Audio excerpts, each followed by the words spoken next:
Hello, everybody, and welcome to our holiday workshop.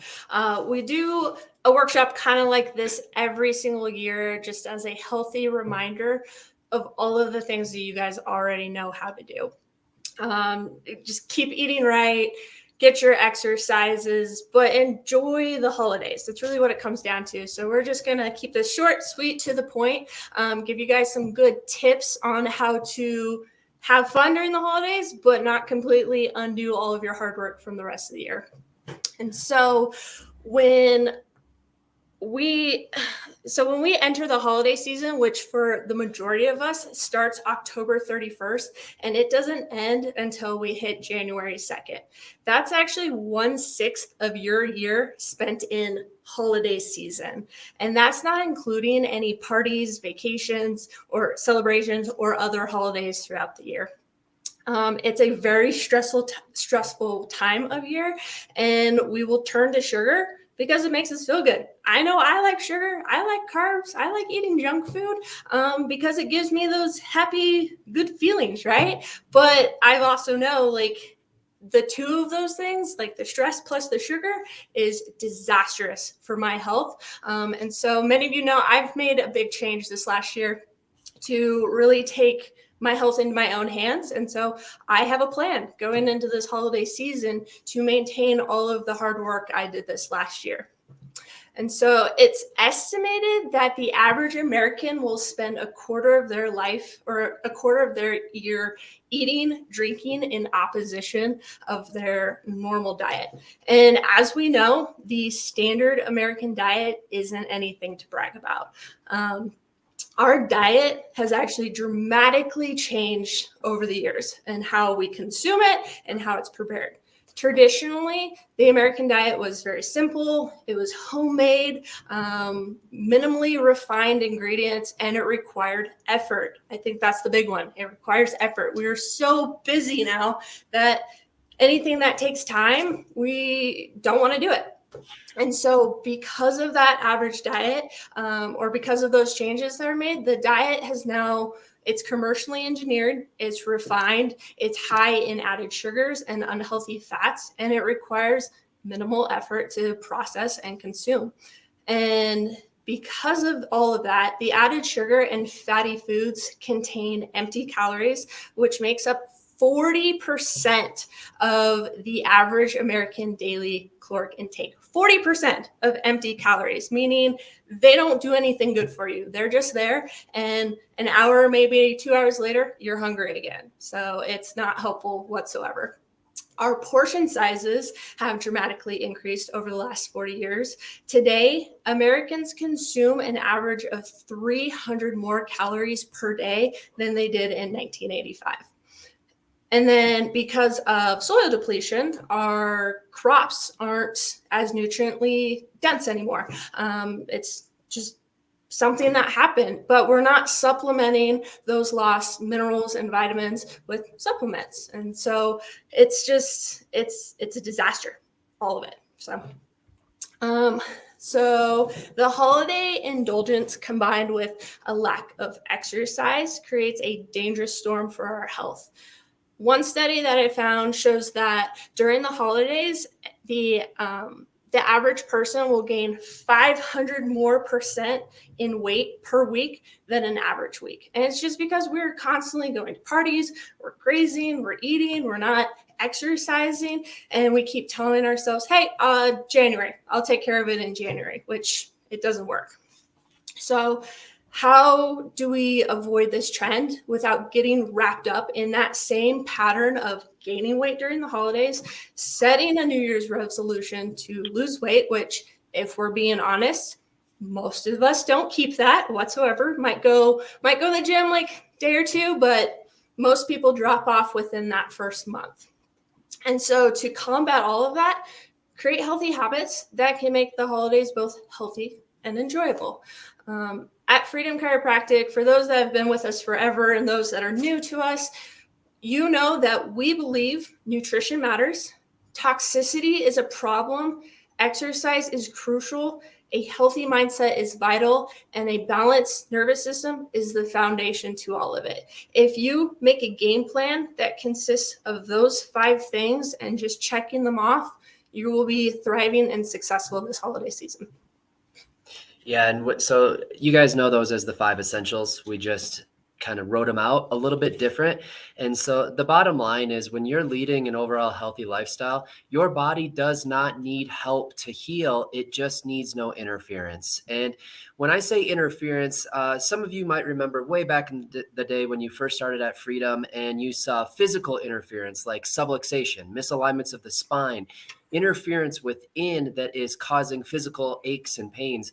But there's also emotional interference and there's chemical interference. And one of the most common, I guess, causes of chemical interference is this silent killer known as sugar. And here's the thing, you guys, it's just like Dr. Megan said, we're not going to just like continue to preach from a mountaintop saying the same thing over and over.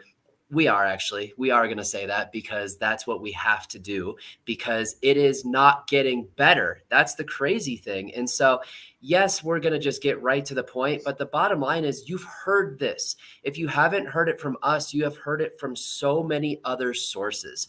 And this is becoming such an issue. And the fact that people still don't at least address it blows my mind because you look at what sugar can impact over time. It causes weight gain and obesity. It causes inflammation, which is the biggest one. Sugar is the catalyst to inflammatory response within your body. There's one patient we have, Brenda F. She knows who she is, but she would tell me straight up that she would yo-yo back and forth. If she went back onto sugar, she got very, very inflamed. But the second she cut those sugars, those added sugars out, her body just felt better again. And that's pretty much across the board. But you have to remember that inflammation is the catalyst then to heart disease and diabetes and cancers. And so all of these things are being impacted, and it's a domino reaction for something that it is hard. It is everywhere. So we just have to figure out where is it and how can we avoid it as much as possible. Now, one in here that I'm going to hit because this is one that right now, this time of year, luckily we're in Colorado and right now it's been like in the 60s for I don't know how many months. It's kind of weird right now. So we are getting a lot of sun. So the seasonal depression is maybe not as big of a thing here. However, around the holidays, emotions run high, depression runs high, anxiety, stress, all of this stuff. But they're now showing out of studies from UCLA that they found that consuming fructose, which is fake sugar, or actually, I take that back. Fructose is found in things like fruits and vegetables and even grains, but most fructose that we have in our standard American diet is high fructose corn syrup, which is probably the number one source of sugar in our diet, and it's fake. It's all man-made. And so they're finding that consuming fructose significantly increased blood sugar, triglycerides, insulin resistance, and seemed to impair memory. So it creates cognitive decline. So it's kind of like what Dr. Megan was saying is these are some feel-good comfort foods, and sugar does make you feel good in the short term. But in the long term, they're actually showing that it actually, let's see, it's got a link to glucose disorders and accelerated decline in cognition and brain volume. Increased fructose increases your risk of dementia and contributes to mental health disorders. This is crazy that this little thing that we know so much about, we just keep ignoring, and now it's having a bigger impact on all of our overall health. There's another one right here. This is something that I have talked about for literally a decade, and I'm going to say it again because it really just blows my mind that I even have to say it again. 1/3 of our dietary sugar comes from soda, something that we all know is not good for us. Now, am I saying that you have to never drink it ever again, or just pick and choose your battles, I guess? But really, we should not be consuming as much as we are because it is the number one source of sugar. And Americans, on average, consume 55 gallons of soda a year. That blows my mind. And Dr. Megan, I don't think you drink soda anymore, do you? No, not really. Me neither. I, And I pretty much stick to like sparkling water because I found like once I got over like that sugar addiction, which I know you'll talk about a little later, it's the bubbles, it's the carbon that I really enjoy. So totally. And so what I was gonna say is I don't drink soda. My wife doesn't drink soda. Dr. Megan doesn't drink soda. I don't think Kirsten drinks soda. Like nobody in our team does.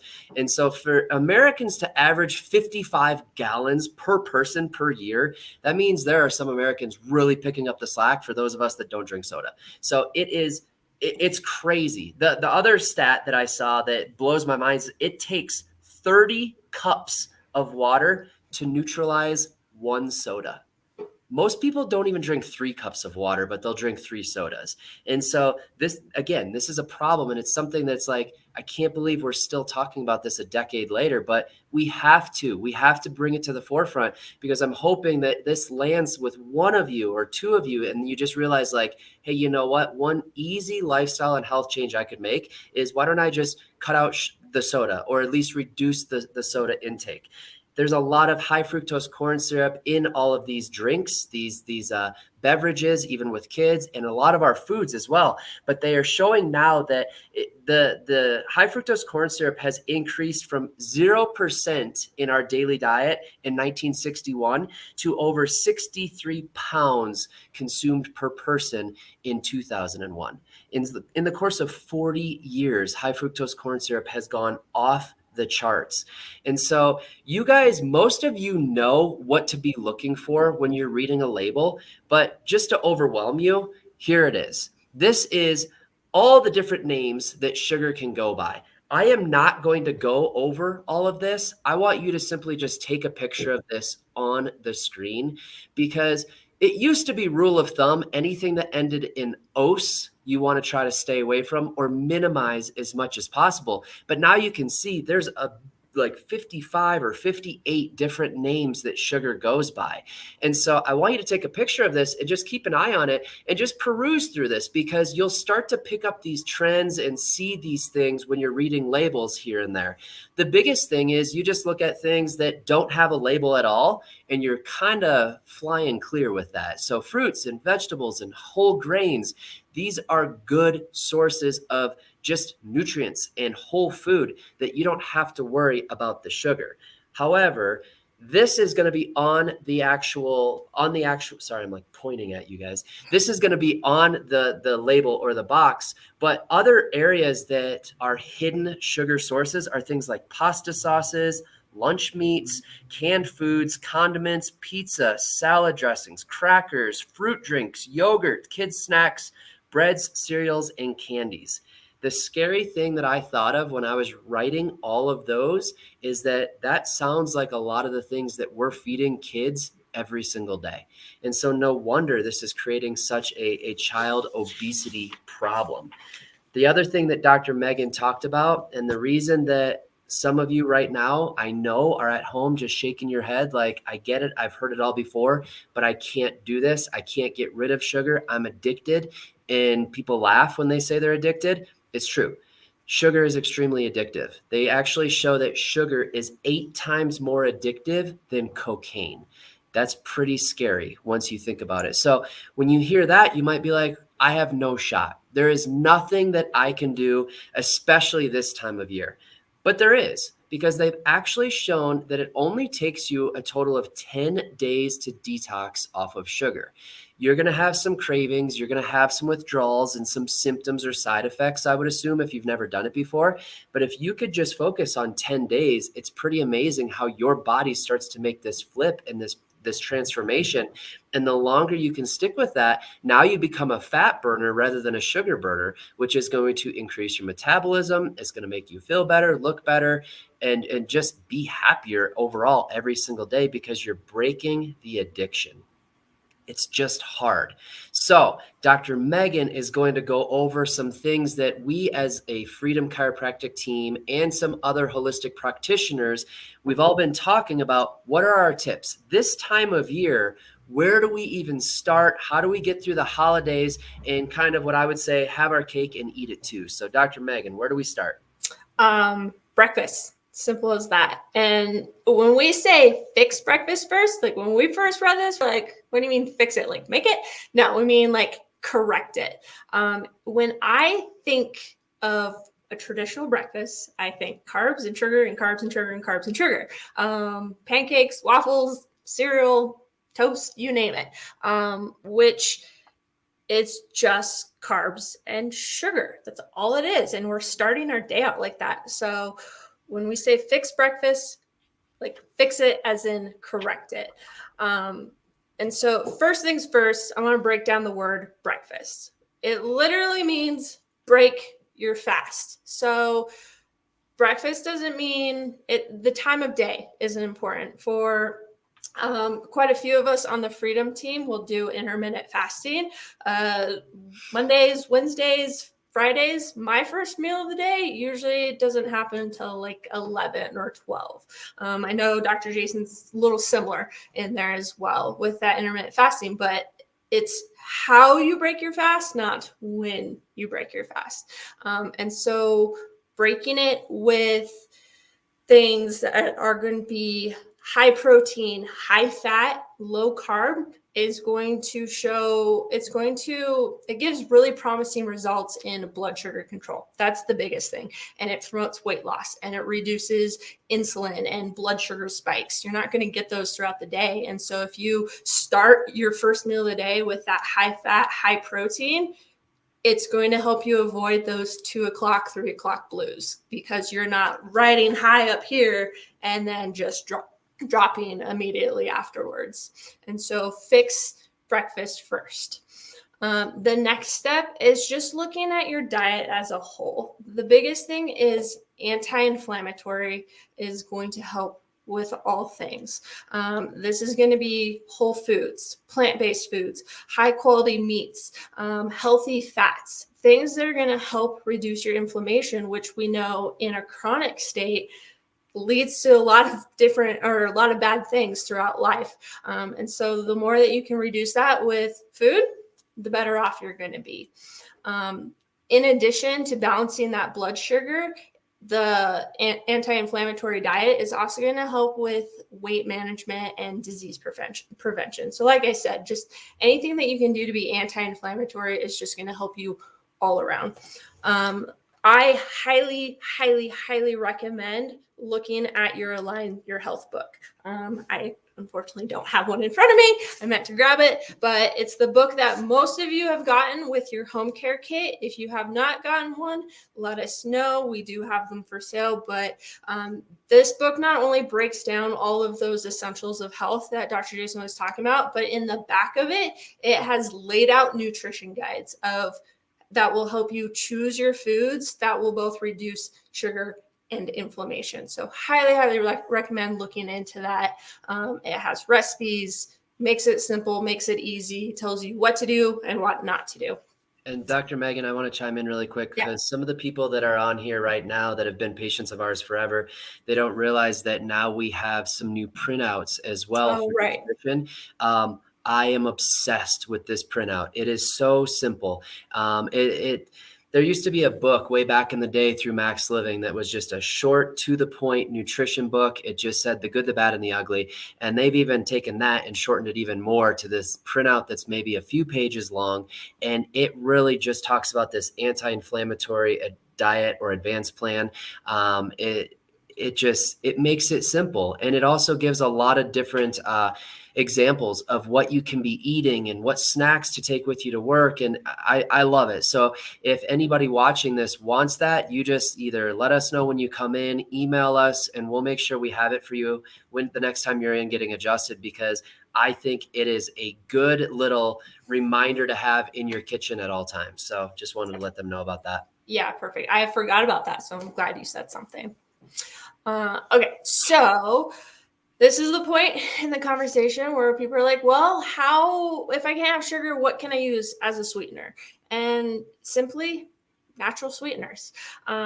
Things like stevia or monk fruit are better sources of natural sweeteners. You just have to be careful with them because if you consume them a lot, then it can lead to digestive issues. But in moderation, they're completely okay. And they're not going to result in that sugar spike in your blood as well.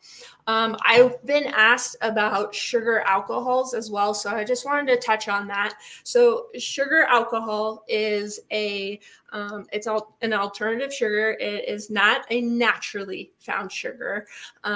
For the most part, it's indigestible. And so as it travels through your digestive tract, it stays intact until it reaches your large intestines. From there, it's partially broke down. And that's where the problem is because that unmetabolized portion of the sugar alcohol will begin to ferment. And it creates a perfect environment for unwanted bacteria to thrive and grow, which then has the potential of disrupting the function of the gut lining, which then leads to leaky gut. And so in very, very small amounts, sugar alcohol is okay. It's not going to completely destroy your digestive tract, but you don't want to use this as like a complete go-to artificial sweetener. And sugar alcohol is like erythritol. That's what a sugar alcohol is. So usually when you see those quote unquote natural sweeteners with OL at the end, that's a sugar alcohol. And so some of you already know that you don't jive well with it because the second you have any, you're on the toilet or you are gassy and blowing your family out of the room. Some people, they don't respond well to sugar alcohols whatsoever. And unless you're just a mean person, you should just stay away from them. Yes, definitely. Other good go-tos for sweeteners are things like honey, dates, and maple syrup. Again, being very careful with these because they will spike your blood sugar, but in moderation, just adding a little bit to sweeten up baked goods in a healthy way is completely okay and much better than normal sugars or other artificial flavors or sugars. So this slide, I think is going to be the biggest one for a lot of you. It's the social aspect of the holidays. This is where I believe a lot of people get hung up and get off track of their goals. It's how can I go out? How can I enjoy the holidays, enjoy my family, but not completely overdo it? And so I got some good tips and tricks for you guys here just to be able to survive it.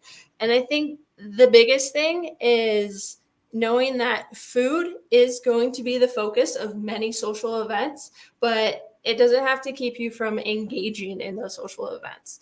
And so take your focus off the food. That's the biggest thing. When going to an event, don't go hungry. Eat something healthy that is somewhat filling before you go. This way you're less likely to mindlessly snack. Actually engage socially with someone. If you're talking, then you can't be eating, unless you want to sit there and eat with your mouth full, but probably won't because we're all good humans, right? So focus on the activities that are happening at the event rather than eating, and sit far away from the food tables. It just makes it that much more likely that you're not going to just sit there and graze. And then plan ahead and plan specifically. If you're going to a place that you know is going to have a lot of foods, set a plan. Set a plan saying, okay, this is what I'm going to allow myself to have.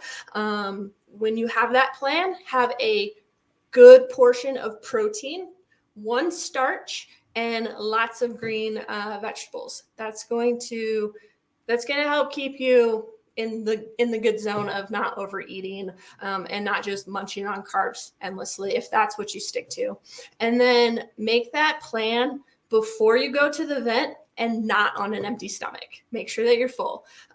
One of the worst things that I can do to myself is go to the store hungry. I have to set a plan when I'm not hungry, or else I will go crazy and I end up with a bunch of stuff in my cart that I don't need. Same thing that will happen at a party. If I'm hungry, I just like zone in and I go. So my plan is to definitely eat something before going to my social event, so I'm less likely to snack. For potluck dinners, bring something that is healthy so you know that you will have at least one option to eat while you're there. And then the biggest thing, which I know is probably the hardest thing, is avoiding alcohol.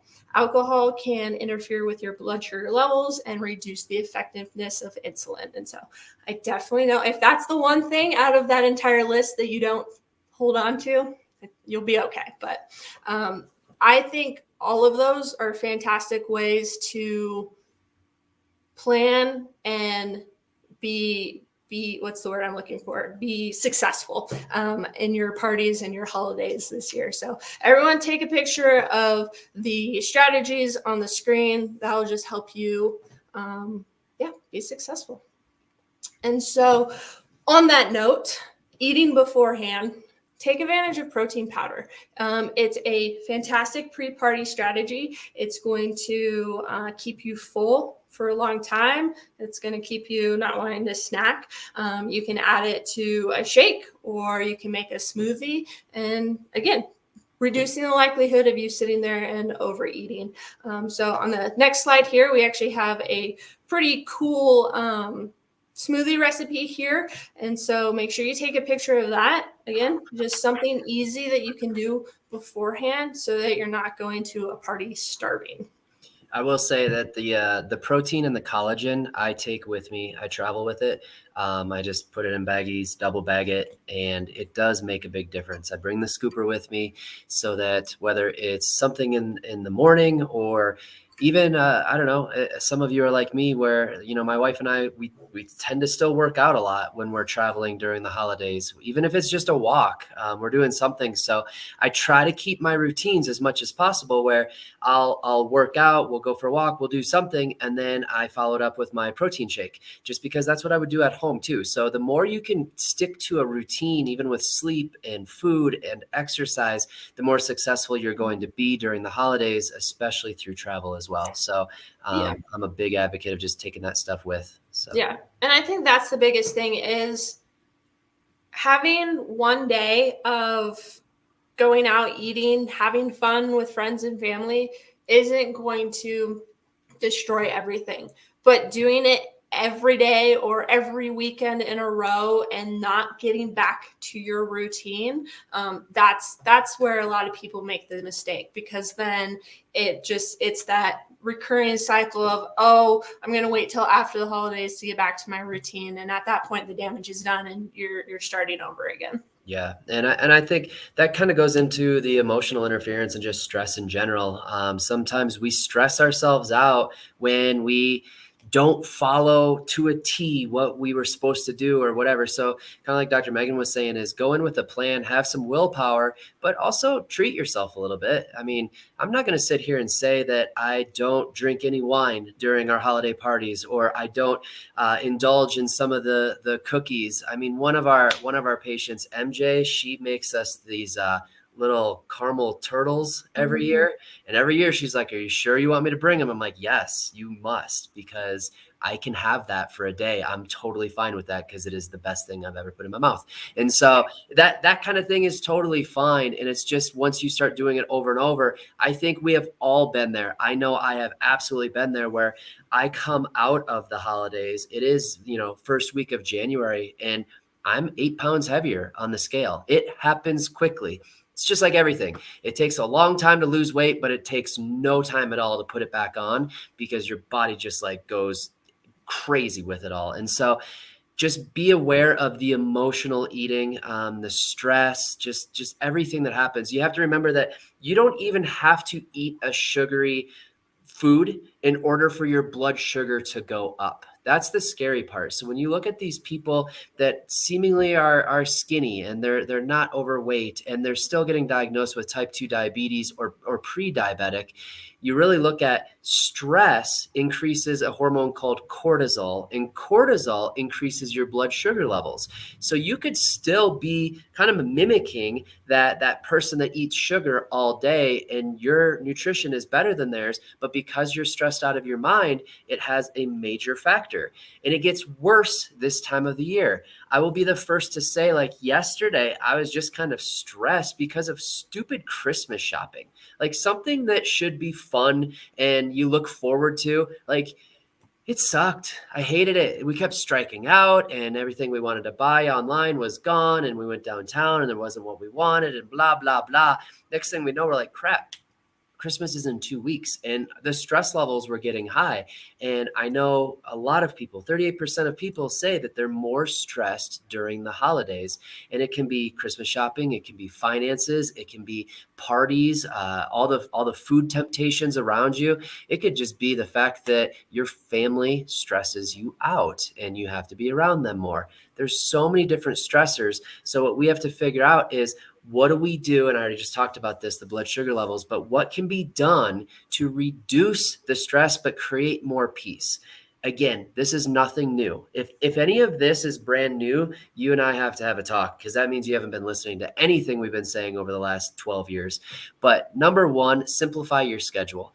And sometimes that can be easier said than done, especially with you parents that have kids and you're going in every which direction. So sometimes you can simplify your schedule, but I want to change that a little bit. I want to make sure that you just schedule time for yourself.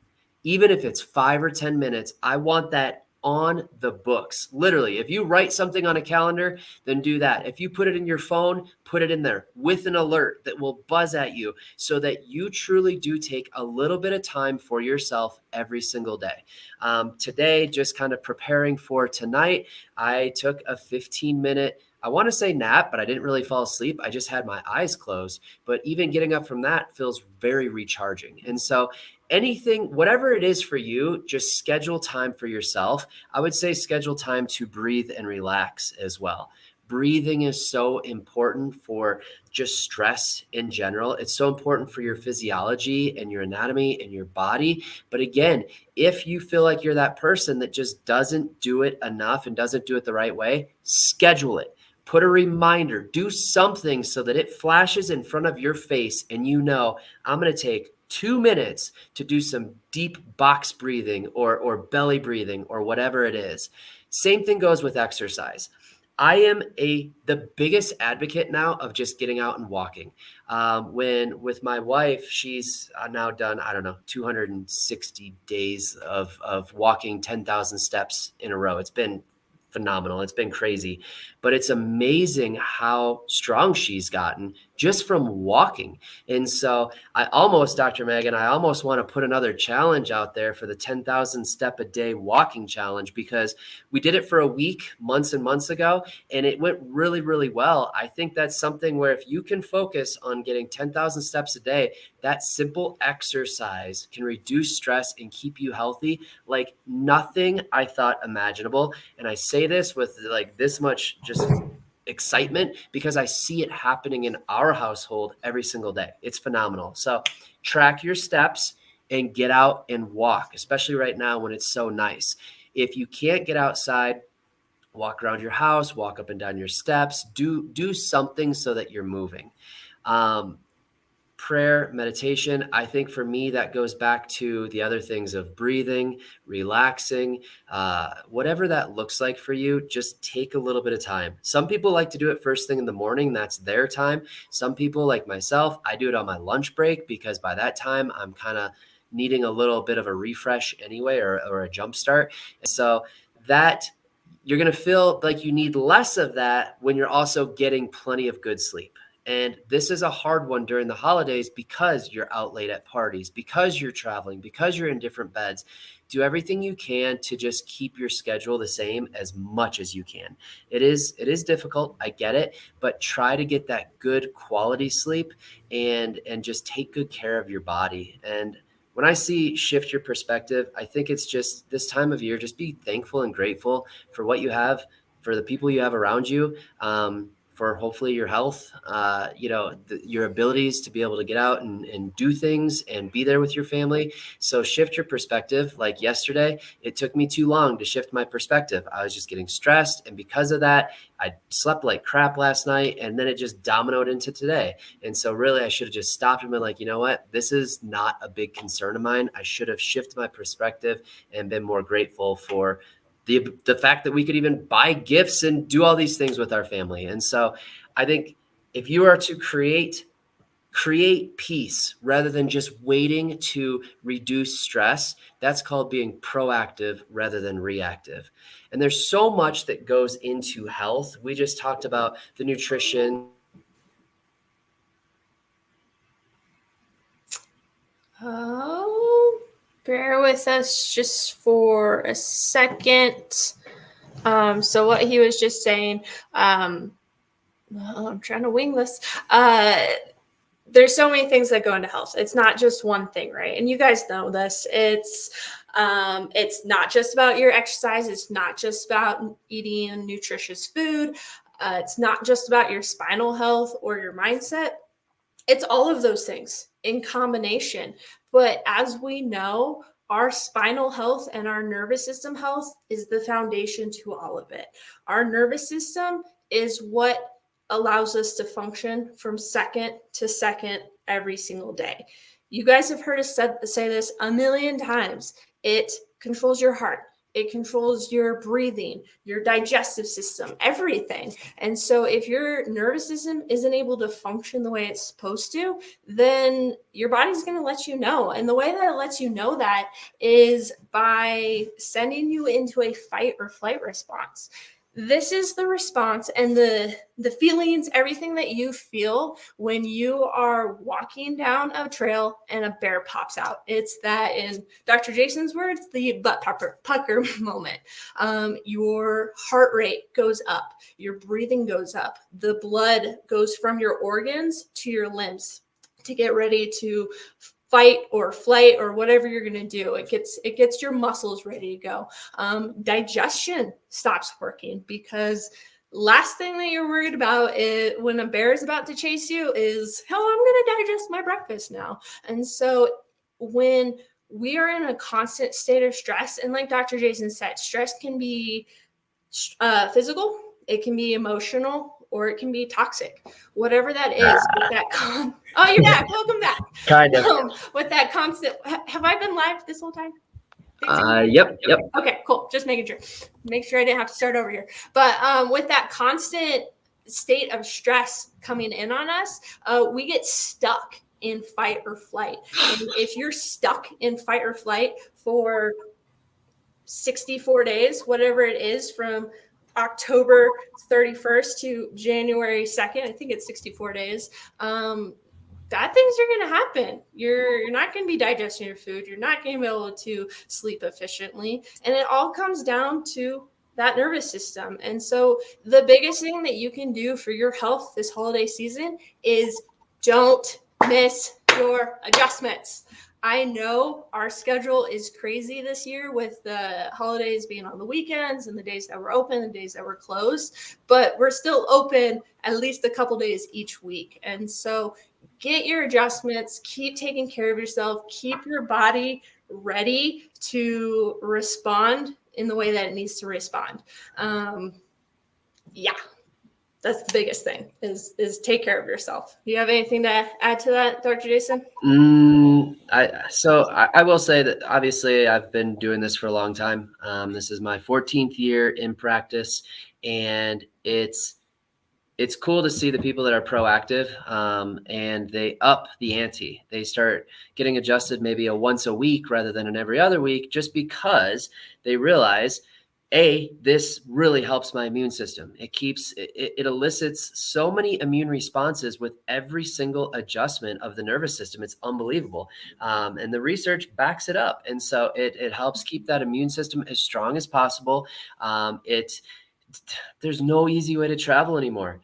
Everybody comes back, whether it's planes, trains, or automobiles, and they are feeling like a whack-a-mole. And so when that happens and people are traveling a lot back and forth, especially from, Thanksgiving on, it is a good way to just decompress your spine, open everything up, and keep you as strong and healthy as possible. And so I think it's just one of those things. It's like, not only don't miss your adjustments and take care of yourself, but be smart. And if you need extra, let us know. We'll figure it out. We'll get you in. So it's literally de-stressing you, which is the whole point of this workshop. Besides the sugar portion, is eliminating the stress as much as possible is going to keep you functioning as well as it can be.